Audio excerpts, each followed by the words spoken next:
Are you tired of running on survival mode and want to stop your body and nervous system from running the show? Learn about the You've Got to Be Kidding Me validation session for your nervous system at coachingwithdrheidi.com.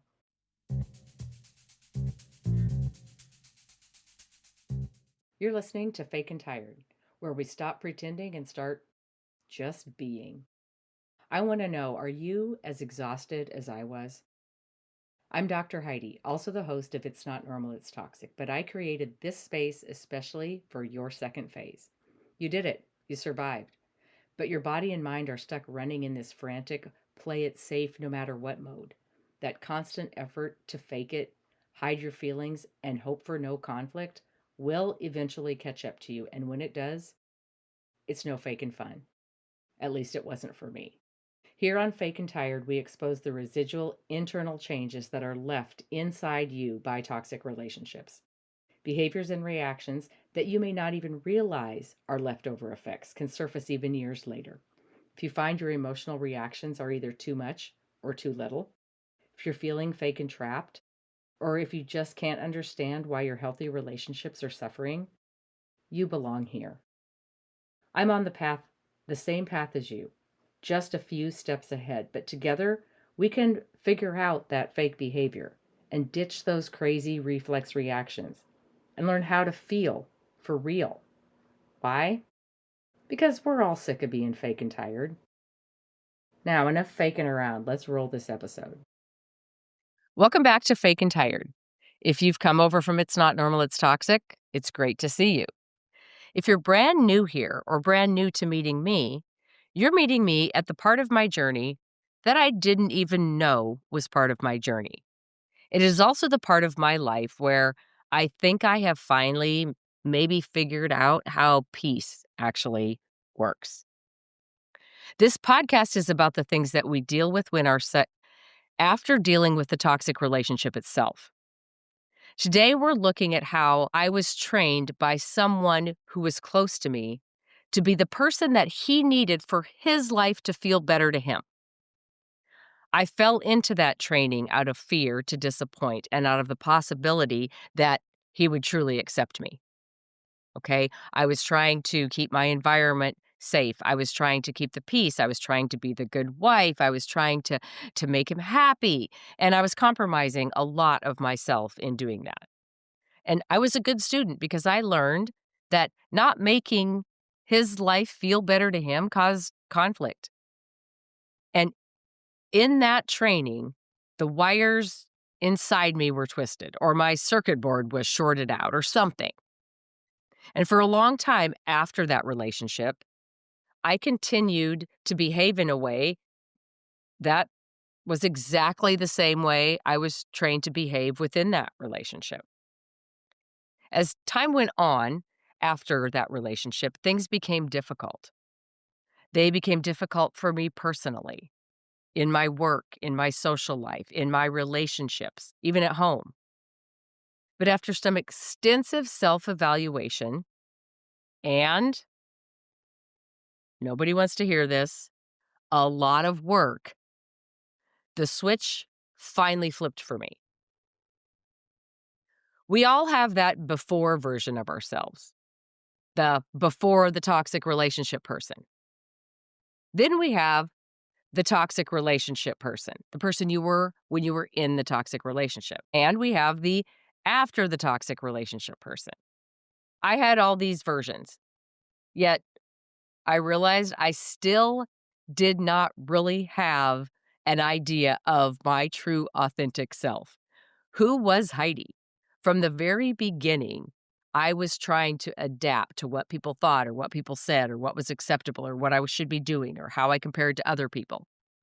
I only knew how to operate the way I'd been trained to operate from the other people who had been in my life. And it was very anxious. But once you're out of these relationships and you start looking back, you realize that this is an outdated way to react. But you don't know any different. And if you don't know how your personality really is, you just keep doing what you're doing because that's what you've always been doing. I needed an update But the problem was, for a very long time, I didn't realize it.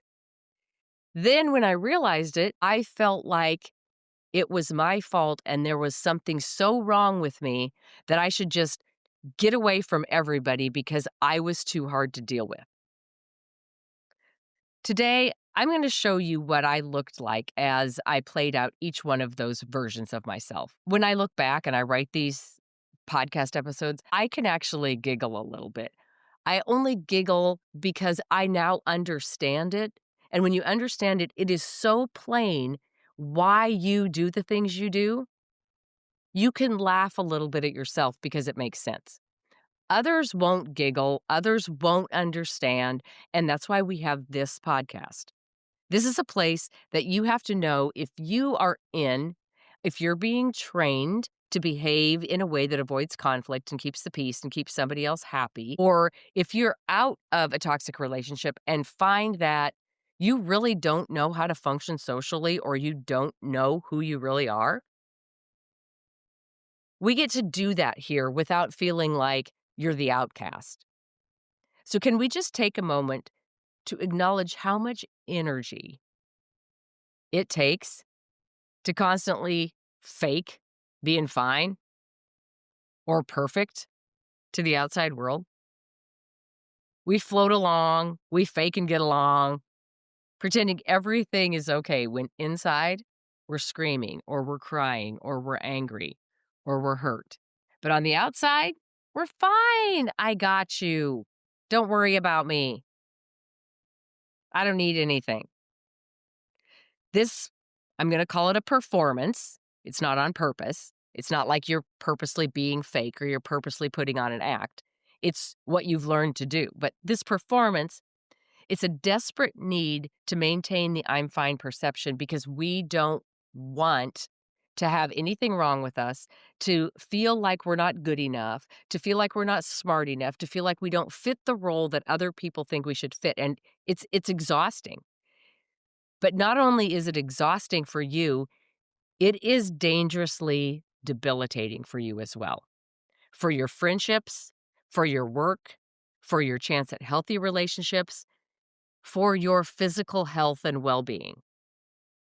Now, I spent almost 3 decades doing it,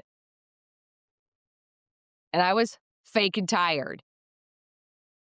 So, here we're going to talk about those pesky behaviors that shame us, that isolate us, that make us feel that life after those relationships are sometimes just as hard as being in them. Now, one of the reasons I separated the podcast is because when you're in a toxic relationship and you realize you're in one, you think life outside of it is all rainbows and unicorns. Then you get outside of it and you realize how much you have really been affected by the toxic relationship. Now you have to work at that too. And, for a long time, I was so mad about this part of it because it seemed so unfair. I had to go through all that. Now I got to freaking go through all this. Why don't other people have to do this? And it took me almost a year and a half to get a hold of that anger because it just wasn't fair. If I had to go through that, my life should be twice as good when I got out, right? So those pesky behaviors became very, very debilitating and to my health, even to this day, I can tell my immune system is down. My joints and connective tissue are worn, and they shouldn't be. It's from my body putting all its energy into that constant need to survive instead of taking care of the other things that need to be taken care of. My toxic relationship started when I was 23 and lasted for approximately 15 years from beginning to end, married for 12. Now, looking back, there were several clues in my life that led me to accepting that particular relationship into my life. I didn't make the connection until later. I always thought that that marriage ruined everything and that that was the cause of all my problems. But when I really started digging into it, I could see how my personality had adapted in junior high, in high school, when I was younger. So I was kind of already set up to be the one that was going to cater and accommodate and change who I was to fit in. So I used to blame everything on that first marriage of mine, but it started long before that. The time that I was in that particular relationship was a masterclass for my body and my nervous system. It was building an intense safety plan, a highly tuned mechanical instrument that was designed for one thing: keeping me alive and keeping the environment as peaceful as I could. I remember thinking that silence or calm meant safety. In reality, even during silence and calm, I was always on duty. I was managing the environment. I was constantly scanning everything to prevent the next explosion. I was always trying to anticipate the behaviors of others so that I could have 3 or 4 scenarios, to keep the peace depending on which behavior they chose.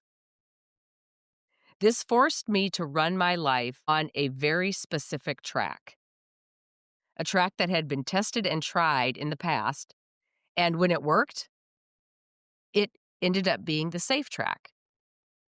The safe track is the set of automatic, reflex, often extreme measures designed to prevent catastrophe if preventing catastrophe was possible. And the longer I was in that relationship, the longer and longer this continued to run, even after I was removed from any and all danger. Okay? Sometimes this can be confusing. So this podcast is also designed to help me explain what goes on in the body when you are in a situation that is not safe for you.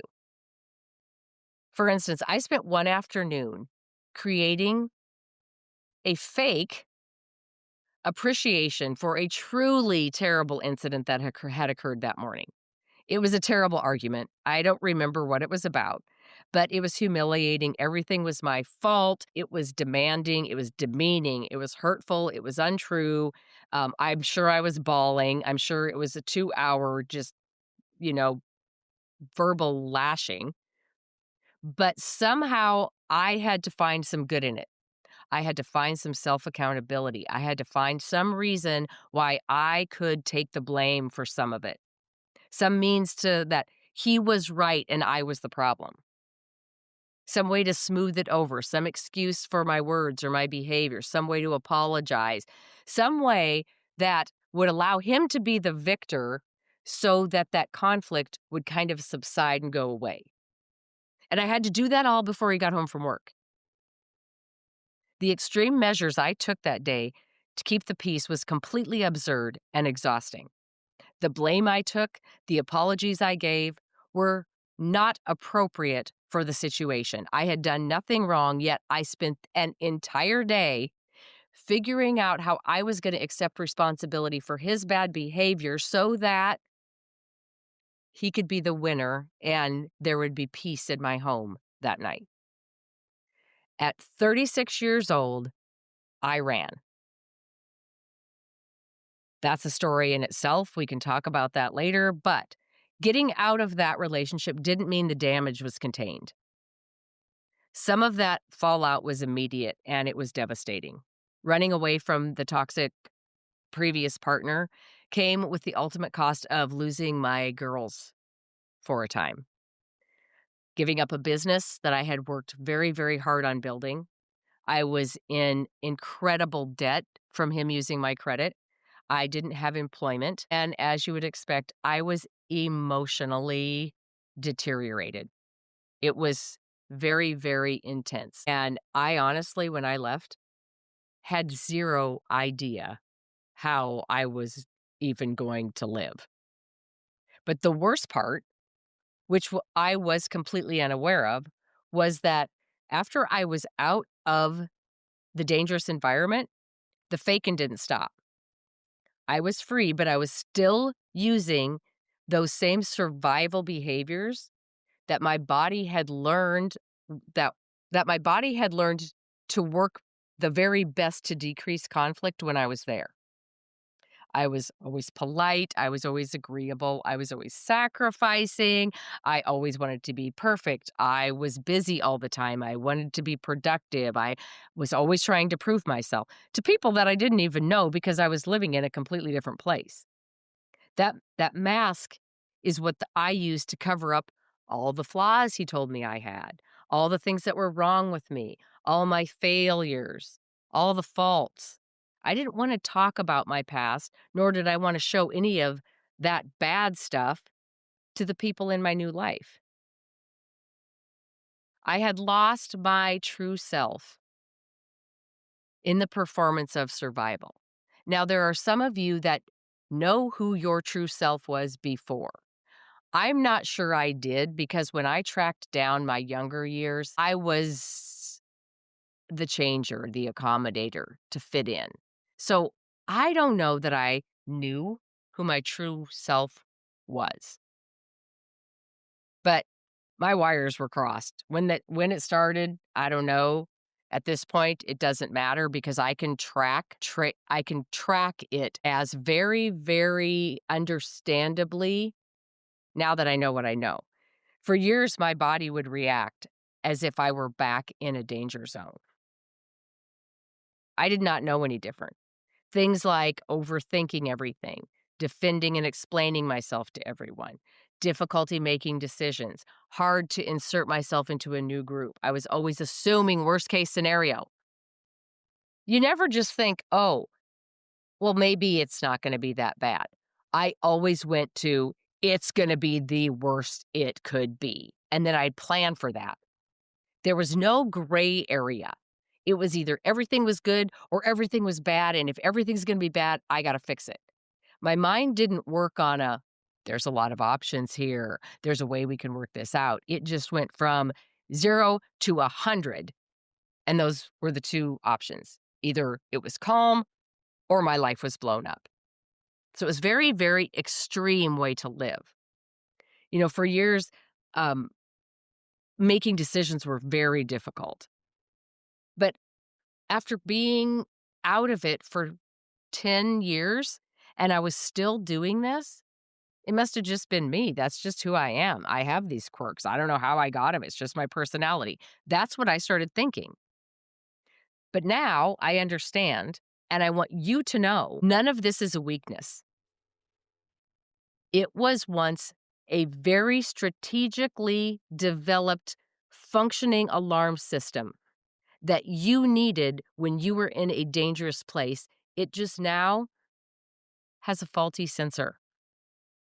Something tiny happens, maybe a loud noise or an unexpected text or a critical look, and your body thinks it's in a place that you need to be saved from because it recognizes a loud noise as someone throwing things or a loud argument. The shock of an unexpected text when you're in a toxic relationship is usually you're in trouble for something, you're being called out for something, you're being called names. So unexpected texts were handled in a way that you needed to be saved from them. A critical look by anybody will immediately make you feel like you're not good enough and now you have to fix something or you have to apologize or you did something wrong. Because that's always how it was when you were in a bad relationship. And now your body recognizes that, and just to keep you safe, it just does what it did. It's those years of internal programming and that exhaustion of living this way that has led me here. And my own little rock bottom taught me the biggest lesson of all, how to see things from different perspectives. You see, we're supposed to go through life in peace, seeing things as safe until our body detects a threat. That's how a normal person is supposed to live. That is how a body is designed to function. You go through your daily life, and if something threatening comes up, you address it. Those who have lived in a situation like me, you've developed a sharpened alarm system because of the constant threat to your safety that your body saw when it was in that environment. So those survival actions and reactions became reflexes so your body could save time in deciding what to do when you were in an unsafe place. So your body says this worked to avoid conflict the last time, so we'll just do the same thing every time. Someone confronts you, your body learned, look at the ground and don't say anything. Don't argue, don't defend yourself. Now, someone you barely know confronts you about something and it's not necessarily dangerous. What they're confronting you about isn't life or death, but your body goes, look at the ground and don't say anything. So communication becomes very, very difficult after these type of relationships. People who haven't been through this kind of thing, everything in their life is not a threat until their body perceives it as a threat. Then you run away from the danger or you hit the danger head on, right? Those who have been through emotionally abusive, manipulative, physically abusive, any type of controlling relationship that's unhealthy for them is going to see everything as a threat until it goes through the evaluation process of it not being a threat, because it's faster for you to just assume it's a threat and take care of it than accidentally think it's not a threat and then find out later it is. And once I realized this, of course, it looked like a big mountain. Oh, now I got to do all this freaking healing work so I can figure out what's a threat and not a threat because my body assumes everything's a threat. My body was working backwards from what the body of a person who's always been in healthy relationships, how their body works. Now, let's look at the difference between my perspective when I was running on everything is a threat. So be scared of everything until you feel like it's safe. And my perspective now, which is not everything is a threat. The first perspective developed through the day-to-day training that I received during my roughly 15-year emotionally and sometimes physically unhealthy marriage. The second perspective to me was much more difficult to find. It requires conscious, focused, dedicated work nearly every day. This is the core of what we're going to be talking about on Fake and Tired. This is the difference between seeing everything as a threat that carries unpleasant consequences and consciously being able to perceive what is not or is no longer a threat. My perspective on people. I'm frightened to be disagreeable or to attract too much attention. I strive to find the calm in every storm. So if someone is upset or someone is having trouble or someone is not doing well, it's my job to calm their mood and fix their problem immediately. Now, my perspective on people is other people's behaviors and other people's situations and the consequences that come with them for them are their responsibility, not mine. My job is to protect my peace, to take care of myself, not manage their discomfort. If it doesn't involve me, then I don't insert myself. My perspective on opinions. The old perspective or the survival mode perspective or the perspective when I thought everything was a threat was I have to know the right answer. I have to have an answer for everything or I'll be looked down on. I must agree with the loudest person in the room or it's going to cause conflict and I won't be accepted. My now perspective on opinions is I have the right to think whatever I think. I have the right to feel however I feel, regardless of how other people think I should feel about a situation. Oh, you shouldn't feel that way. You want to know how many times I heard that? It's okay to have my own opinion. And it's okay if my opinion changes. It's okay to change my mind. It's okay if it doesn't align with everyone else. You can do your own thing. So for me, on opinions, if the answer is not hell no, it's yes. And if the answer is not hell yes, it's no. My perspective on making decisions. I never know what my old perspective when I was running on everything's a threat. I don't know what to do. I never would trust my gut. What if I make the wrong decision? What consequences will happen? How are other people going to get affected if I decide this way or that way? I will instead ask everybody else what they think I should do. And I'll do what the majority says, or I'll do what the person that I believe in the most says, or I'll do what the toxic person says so that they're not mad. External approval from another must happen before my final decision is made so I can have the validation that this is a safe decision. That's how I used to operate when making decisions. Now, I've learned both how to make decisions and how to listen to my intuition. My internal guidance system, my gut, is now my best friend. And I've always had it. I just chose to ignore it. Something would happen that I felt was wrong, and I would get the pain in my stomach, and I would be like, "Oh, it's fine. It's fine." I got so used to ignoring it that I didn't really realize when it was telling me something. So now, if it feels right to me, if it supports my values, that's the only thing that matters to me. Because I know if I make the decision based on other suggestion rather than what's right for me, I'll soon be in a position that I will be making the same exact decision again. So I've got strategies in place when I have to make a decision. It's like you ask other people's opinion is like taking the wrong exit. It's not the end of the world, but it takes you 4 clover leaves to get back to where you were on the interstate. My perspective on self when I was running on everything's a threat. I'm not good enough. I'm a failure. I am lucky that others keep me in their lives. I'm hard to love. I should thank my lucky stars that people pay attention to me or include me or involve me. I always have to prove myself and be perfect and productive all the time. And if I ever stop moving, bad things are going to catch up to me. You all know what I'm talking about. My perspective on moving through life on my own terms and without everything being a threat is I am worthy of peace. And now I make every decision before I engage in any conversation.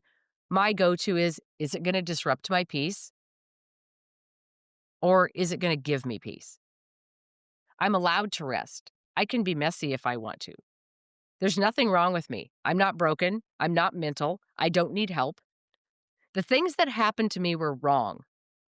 I am a good person. I was a good mom. I am a good wife.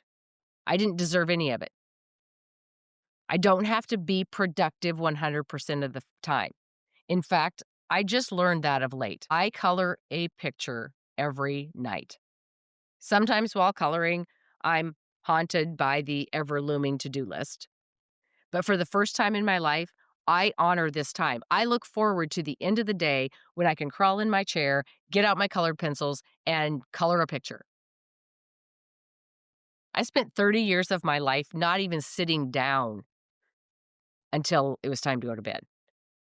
But I'm totally okay with it now. In fact, it's one of my favorite times of the day. My perspective on life when I was running on everything's a threat, I always have to be one step ahead. I have to be successful. I have to have lots of friends. I have to portray myself as very put together and always having my shit together. I must make certain that I see the good in all. Make sure that they're respected for who they are and they're accepted for who they are, and they don't have any speed bumps in their life. So I'm going to go ahead of everyone in their life and try to smooth out their road for them. I don't have that perspective now. And my view of other people is so different. That anticipating to stay one step ahead is the most exhausting thing I know. I can now move through my day one task at a time, and that's what I do. I can hope that people like the real me, but if they don't, they're not my people. I used to worry when I walked into a room if someone in there would like me. I'm totally okay with walking into a room wondering if there's anybody I'm going to like. I don't operate off of what people think of me anymore. When I started this work over a decade ago, I was scared I was gonna make the toxic people mad. Are you kidding me? You're helping people and you're worried you're gonna make the toxic people mad. Those aren't your people. It's okay to say no. It's okay to not respect people when they portray disrespectful behavior. My perspective on control when everything is a threat. In my search for the continual calm, I thought that if I behaved in a certain way or said a certain thing, I could control how other people would treat me or the mood that they were in. I would say and do different things, hoping to avoid conflict and hoping to keep others happy. If I could just do everything perfect and choose the right words and the right tone of voice, then they'll be in a better mood and they'll treat me better. My perspective on that now, accept others the way they are, not the way I want them to be, and let it go. You can only control what is in your own fishbowl. Now, that is a concept that I talk about on It's Not Normal, It's Toxic. We're not very good at keeping people out of our inner circle because we're the ones that are, oh, yes, come in, I'll help you, I'll accommodate, I'll fix, whatever. The concept of the fishbowl is you want your fishbowl clean and you want your water clean and undisrupted. One single person gets in that fishbowl and they're going to contaminate your water and cause ripples in it. So if you can wrap your head around the concept that you are the only one in your fishbowl, now the people closest to you can have their own fishbowl right up next to yours, but they can't get in yours. Because even your closest friend or your partner or your loving husband is going to come home from work one day in a bad mood. And if they're in your fishbowl with you, your water's a little ripply. So I am visual. I keep the visual of the fishbowl in my head now. No one gets in my fishbowl. That way I can control how I feel. I can control the conflict level. I'm allowed to leave a situation if conflict is arising. I'm not scared of conflict anymore. I'm not frightened of confrontation. So don't let other people muddy your water. You can't you can't control another by anything you say or do.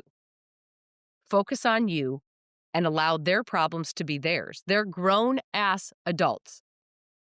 But I used to be following them around with a little broom and a little dustpan so I could clean up all the problems for them. Nobody was following me around with a broom or a dustpan. Nobody was helping me. Nobody was fixing my speed bumps. But I didn't really need it at the time. I was, I was a servant or whatever you want to call. I do serve people. I have been in healthcare. I do this. I understand that I get my fulfillment out of helping people. But to the point that it was killing me, that was too much. My perspective on safety. When I was in everything's a threat mode, I would avoid confrontation at self-sacrificing lengths, and I would pretend I was fine in hopes that my environment would stay safe. I felt that I was the one that was supposed to control everyone else in order to make me feel safe.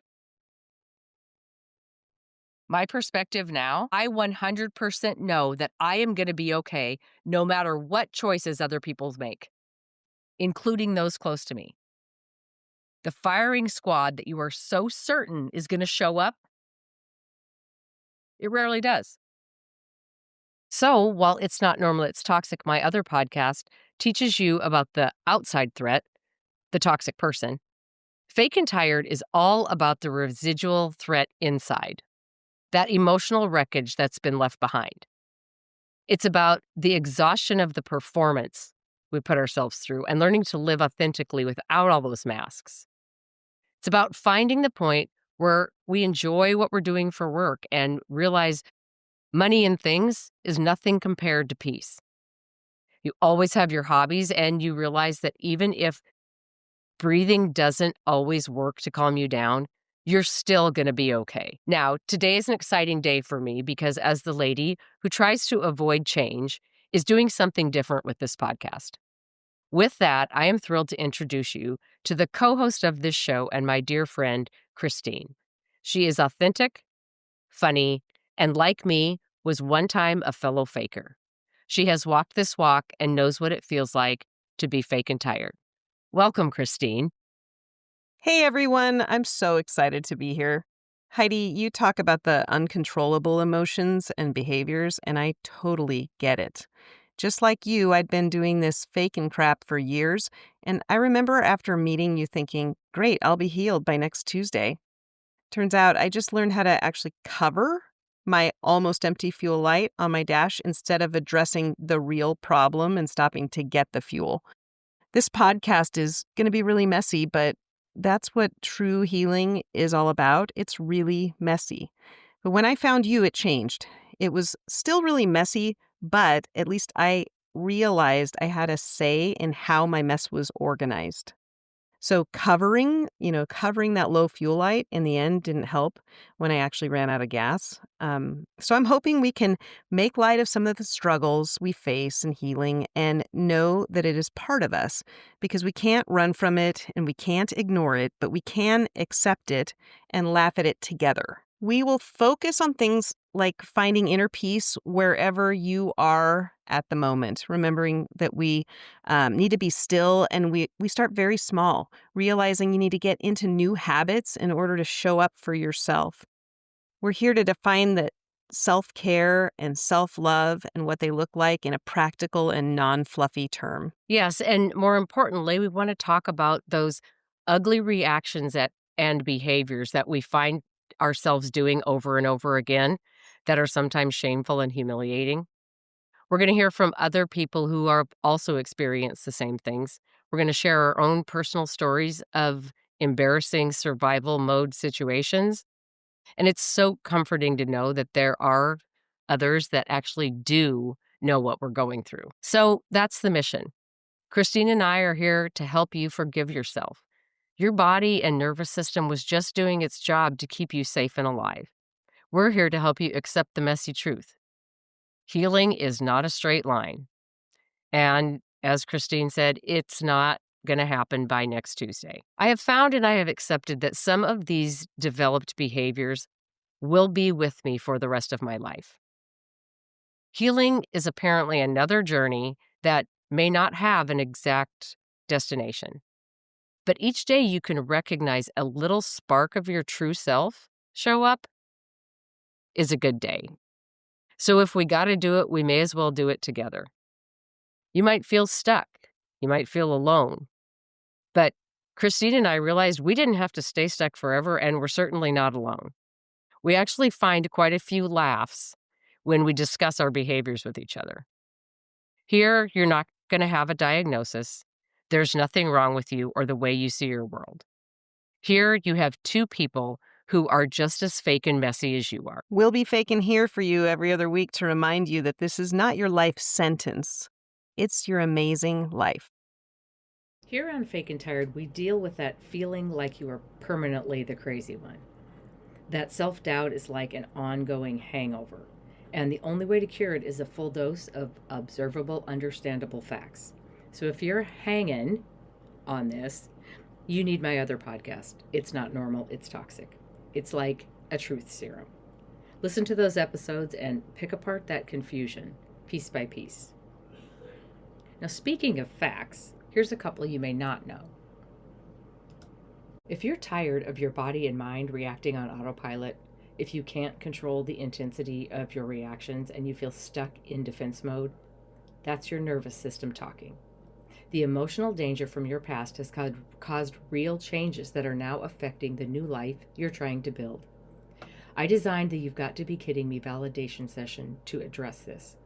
In this 3-hour guidance session, we focus exactly on how living in emotional danger causes lifelong effects on your nervous system, which significantly affects your interactions with others and your behaviors.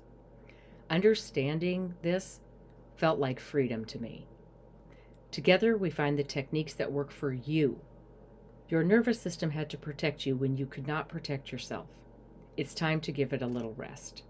To understand the science of survival, go to coachingwithdrheidi.com and schedule your own You've Got to Be Kidding Me validation session